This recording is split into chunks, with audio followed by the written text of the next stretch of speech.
Bonjour à tous, c'est Pierre-Marie, bienvenue dans un nouvel épisode de mon podcast French by Ear, Flansugo no Kikitoli, niveau débutant. Est-ce que vous aimez le 4/4 ? Personnellement, j'aime bien le 4/4. Qu'est-ce que c'est ? C'est sans doute le gâteau le plus simple à faire. En général, les enfants, quand ils commencent la pâtisserie, quand ils font leur premier gâteau, ils font un 4/4. Alors pourquoi ce gâteau est simple ? Eh bien parce qu'il y a simplement 4 ingrédients et pour chaque ingrédient, la quantité est la même.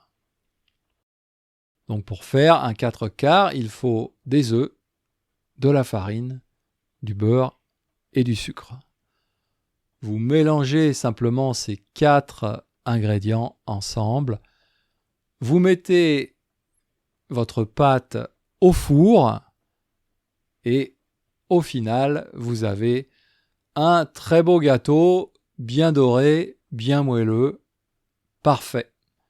Alors c'est vrai que si on ajoute une petite goutte de vanille ou un peu de jus de citron, c'est encore meilleur.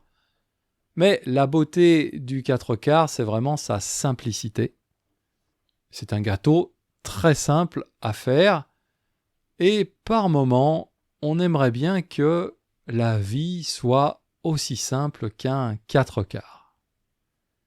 Et peut-être vous qui étudiez le français, vous vous dites « Ah, ce serait bien si le français c'était aussi simple qu'un 4/4. » Eh bien, la bonne nouvelle, c'est que le français, l'étude du français, en fait, c'est aussi simple qu'un 4/4, surtout si vous êtes au niveau intermédiaire, on va dire, ou pré-intermédiaire A2, B1.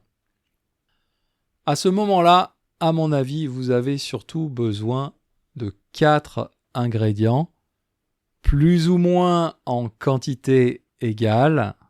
Alors, c'est pas, bien sûr, le sucre, les œufs, le beurre et la farine, vos ingrédients. Non, vos ingrédients, c'est la compréhension orale et la compréhension écrite. Par exemple, écouter un podcast et lire un article. Donc, 2 ingrédients. Et vos 2 autres ingrédients, c'est la production orale, c'est-à-dire parler en français, et la production écrite, écrire en français. Si vous faites ces 4 activités régulièrement, le français, vous verrez, c'est aussi simple qu'un 4/4. Bien sûr, ça prend un peu plus de temps. J'ai expliqué dans un podcast il y a quelques mois que pour mon étude du japonais, j'ai arrêté la grammaire. Je suis arrivé à peu près niveau B1, B2. J'ai décidé d'arrêter l'étude de la grammaire et donc j'ai changé ma routine d'apprentissage du japonais en faisant comme pour faire justement un 4/4. Je commence par la compréhension orale, j'écoute un podcast sur un thème particulier. Par exemple, la semaine dernière, c'était le problème des ours au Japon. Ce podcast recommande des articles sur le même thème, donc ensuite je suis allé lire ces articles. Je lis au moins 2 fois l'article, une première fois sans m'arrêter et une deuxième fois en traduisant les mots clés, les mots importants que je ne comprends pas. Ensuite, quand j'ai fait ce travail, je fais un résumé par écrit. J'écris un petit résumé du podcast et de l'article. Et si j'ai un avis, si j'ai une idée particulière sur ce thème, je l'écris aussi.